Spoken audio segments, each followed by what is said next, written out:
लेकिन आपने गलत किया है, इसलिए हम लोग का नारा है टिकट छोड़ गद्दी छोड़, टिकट छोड़ गद्दी छोड़।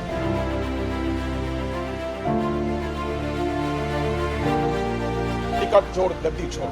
बिहार विधानसभा चुनाव के बीच कांग्रेस पार्टी में आंतरिक विवाद खत्म नहीं हो रहा है। राज्य के कई नेताओं ने खुले मन से पार्टी नेतृत्व पर पक्षपात और मनमानी के आरोप लगाए हैं। महागठबंधन में लगातार हंगामे की खबरों के बीच राज्य में कांग्रेस नेताओं की ओर से आलोचना झेल रहे कृष्णा अल्लावरू पर टिकट बंटवारे में गड़बड़ी की गाज गिरी है। उन्हें कांग्रेस के चुनाव अभियान से पूरी तरह अलग कर दिया गया है। बिहार कांग्रेस ने चुनाव के अभियान का पूरा प्रभार अब अविनाश पांडे को सौंप दिया है। अब बिहार के चुनाव अभियान को अविनाश पांडे देखेंगे। कांग्रेस के CWC के सदस्य अविनाश पांडे मूल रूप से महाराष्ट्र के नागपुर के रहने वाले हैं।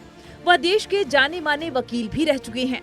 अविनाश पांडे महाराष्ट्र विधान परिषद के सदस्य रह चुके हैं। इसके बाद 2010 में महाराष्ट्र से राज्यसभा सांसद भी चुने गए। वह कांग्रेस की यूथ विंग NSUI में विभिन्न पदों पर रहते हुए यहां तक पहुंचे हैं। माना जाता है कि अविनाश पांडे को राजनीति में खासकर संगठन संभालने का लंबा अनुभव है। साथ ही वह गांधी परिवार के भी करीबी माने जाते हैं। पार्टी में कहा जाता है कि अविनाश पांडे उन पुराने नेताओं में हैं जिन पर राहुल गांधी और प्रियंका गांधी दोनों बराबर भरोसा करती हैं। अब अविनाश पांडे को बिहार विधानसभा चुनाव में रणनीतिक स्तर पर महागठबंधन की मदद के लिए भेजा गया है। इससे पहले छत्तीसगढ़ के पूर्व मुख्यमंत्री भूपेश बघेल और राजस्थान के पूर्व मुख्यमंत्री अशोक गहलोत पहले से ही बिहार में एक्टिव हैं। आपको बता दें, टिकट बंटवारे में गड़बड़ी को लेकर कृष्णा अल्लावरू का लगातार पटना से लेकर कई जिलों में विरोध हो रहा था। इसे देखते हुए कांग्रेस की आला कमान ने यह निर्णय लिया है। इससे पहले उन्हें बड़ा झटका देते हुए पार्टी नेतृत्व ने यूथ कांग्रेस के प्रभारी पद से हटा दिया है।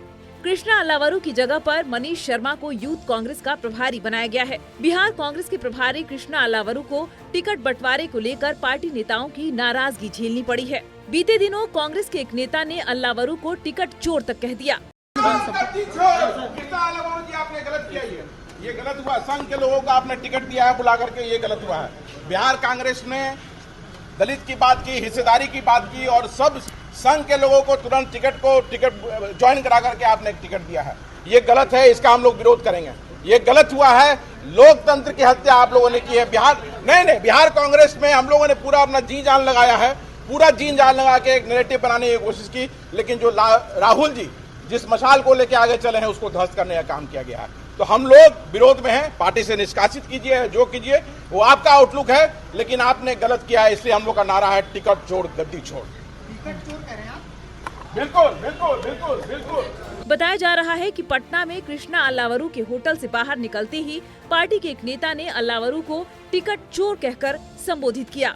जिस नेता ने कृष्णा अल्लावरू को टिकट चोर कहा, उनकी पहचान आदित्य पासवान के रूप में हुई है। जब नेता ने कृष्णा अल्लावरू को टिकट चोर कहा तो वो उसकी बात सुनते रहे। जानकारी के मुताबिक आदित्य पासवान प्रदेश कांग्रेस सेवा दल यंग ब्रिगेड के अध्यक्ष हैं। वहीं से पहले बीते शनिवार को कई नेताओं ने एक प्रेस कॉन्फ्रेंस करके बिहार कांग्रेस के प्रभारी कृष्णा अल्लावरू और बिहार कांग्रेस के अध्यक्ष राजेश राम पर गंभीर आरोप लगाए थे। इन नेताओं ने सीधे तौर पर राहुल गांधी की आलोचना नहीं की, लेकिन उन्होंने ये कहते हुए केंद्रीय नेतृत्व पर सवाल उठाया कि राहुल गांधी के भरोसे का दुरुपयोग हुआ है। आपको बता दें कि बिहार विधानसभा चुनाव 2 चरणों में होंगे।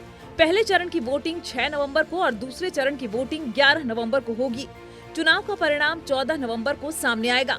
साल 2020 के विधानसभा चुनाव में कांग्रेस ने 70 सीटों पर चुनाव लड़ा था, जिनमें से केवल 19 पर जीत मिली थी। इस बार पार्टी 61 सीटों पर चुनाव लड़ रही है।